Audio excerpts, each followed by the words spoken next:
అప్పుల బాధలు వెంటాడుతున్నాయా? అయితే 6 జేవిఆర్ వారి జాతిరత్నాలు ధరించండి. నమస్తే, వెల్కమ్ టు మనం టీవీ. మాజీ ముఖ్యమంత్రి కేసీఆర్ ఏ క్షణమైనా అరెస్ట్ అయ్యే అవకాశం కనిపిస్తోంది. కాళేశ్వరం ప్రాజెక్టులో పెద్ద ఎత్తున అవినీతి అవకతవకలకు పాల్పడినటువంటి కారణంతో కేసీఆర్ను అరెస్టు చేయబోతున్నారు. ఇది మనం చెప్తున్నటువంటి విషయం కాదు. డైరెక్ట్గా కేసీఆరే ఎర్రవెల్లి ఫామ్ హౌస్లో ఆ పార్టీ నాయకులతో భేటీ సందర్భంగా ఈ వ్యాఖ్యలు చేశారు.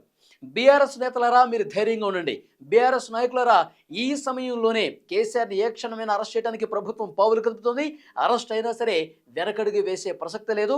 కాళేశ్వరం ప్రాజెక్టు గొప్పతనం గురించి, కాళేశ్వరం ప్రాజెక్టు ఎంత మంచి ప్రాజెక్టు, కాళేశ్వరం ప్రాజెక్టు రైతులకి ఎంత మంచి చేసే ప్రాజెక్టు, ఈ విషయాలన్నీ కూడా మీరు ప్రజలకు తెలియజేయండి. నేను అరెస్ట్ అయినా సరే ఎక్కడా కూడా మీరు జంకొద్దు, భయపడవద్దు, ఇంకా గట్టిగా కలబడండి, నిలబడండి అంటూ పార్టీ శ్రేణులకు దిశానిర్దేశం చేశారు.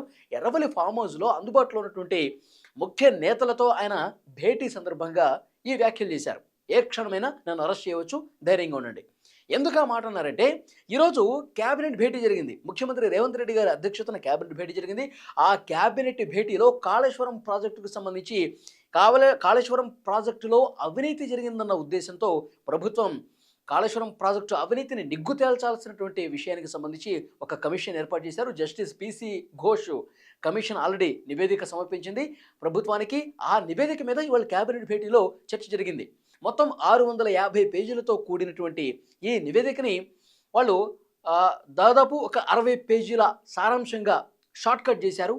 ఈ 60 పేజీల సారాంశానికి సంబంధించి ఆ నివేదికలో ఏముందో కూడా నీటిపారుదల శాఖ మంత్రిగా ఉన్నటువంటి ఉత్తమ్ కుమార్ రెడ్డి గారు ఇవాళ క్యాబినెట్ భేటీలో పవర్ పాయింట్ ప్రజెంటేషన్ ఇచ్చారు.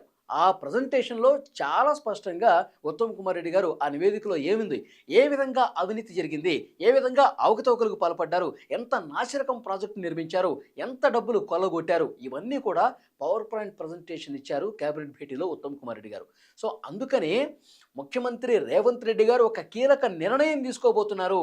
మొత్తం వాస్తవాలు వెలుగులోకి వచ్చాయి కాబట్టి పిసి ఘోష్ నివేదిక కూడా ఇక్కడ అవినీతి జరిగింది, వేల కోట్ల రూపాయల కమిషన్లకు పాల్పడ్డారు అన్న సమాచారం ఈ నివేదిక బయటపెట్టారు కాబట్టి ఇక నేరుగా కేసీఆర్ని అరెస్ట్ చేయటమే తర్వాయి భాగం.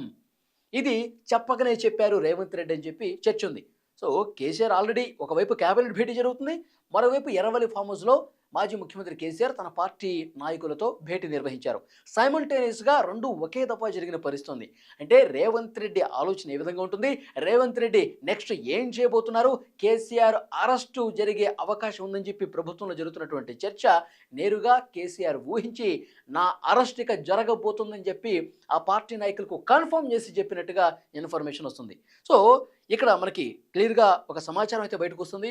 హైదరాబాదులో, ముఖ్యంగా హైదరాబాద్ చుట్టుపక్కల జిల్లాల్లో పెద్ద ఎత్తున పోలీసు బలగాలను కూడా మోహరిస్తబోతున్నట్టుగా తెలుస్తోంది.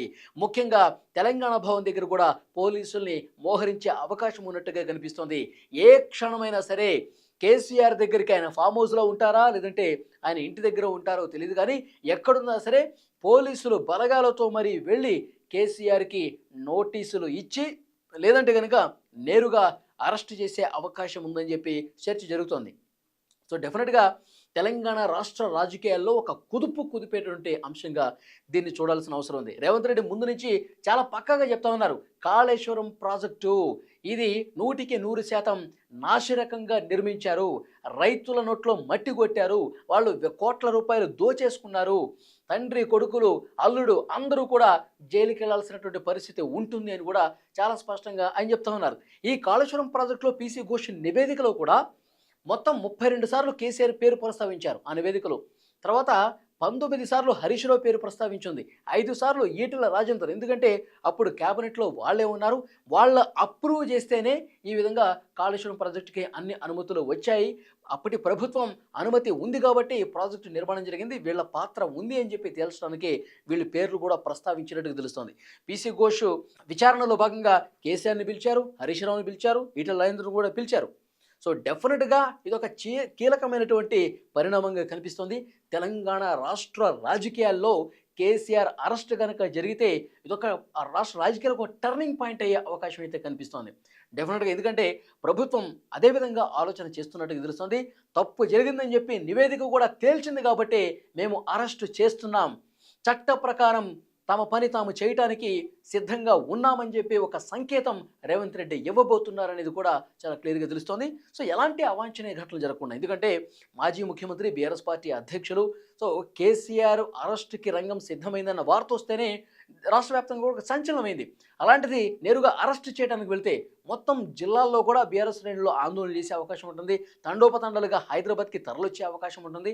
సో డెఫినెట్గా అలాంటి పరిస్థితి వస్తే ఎక్కడా కూడా అవాంఛనీయ ఘటనలు జరగకుండా ఉండేందుకు పెద్ద ఎత్తున పోలీసు బలగాలను కూడా మోహరించబోతున్నట్టుగా మనకైతే ఇన్ఫర్మేషన్ వస్తుంది. చూద్దాం, నిజంగానే కేసీఆర్ అరెస్టు, కేసీఆరే చెప్పారు నా అరెస్టు జరగబోతోంది, ఏదైనా జరగచ్చు, ఏ క్షణమైనా జరగచ్చు, మీరు ధైర్యంగా ఉండండి అని చెప్పి ఎరవల్లి ఫామ్ హౌస్లో ఆయనే అన్న నేపథ్యంలో ఇక్కడ చూస్తే డైరెక్ట్గా రేవంత్ రెడ్డి కాళేశ్వరం ప్రాజెక్టు నివేదిక మీద పవర్ ప్రజెంటేషన్ విన్న నేపథ్యంలో అడుగులు అట్లాగే పడబోతున్నాయి.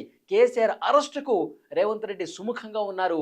అరెస్ట్ చేయటానికి ఆదేశాలు కూడా ఇవ్వబోతున్నట్టుగా సమాచారం వస్తుంది. సో చూద్దాం నెక్స్ట్ ఏం జరగబోతుందో. నిజంగా అరెస్టు జరిగితే మాత్రం ఒక రాష్ట్ర రాజకీయాల్లో ఒక సంచలనమే నమోదైందని చెప్పాలి. ఫ్రెండ్స్, మీరేమనుకుంటున్నారు? కేసీఆర్ అరెస్టు చేస్తారా చెయ్యరా? కాళేశ్వరం ప్రాజెక్టు అవినీతికి సంబంధించి పీసీ ఘోష్ నివేదిక కూడా ఇప్పుడు కేబినెట్లో చర్చ జరిగినటువంటి నేపథ్యంలో అరెస్టు చేస్తారని మీరు భావిస్తున్నారా? రేవంత్ రెడ్డి ఆ విధమైనటువంటి నిర్ణయం తీసుకుంటారు అని మీరు అనుకుంటున్నారా? కామెంట్ రూపంలో తెలియజేయండి.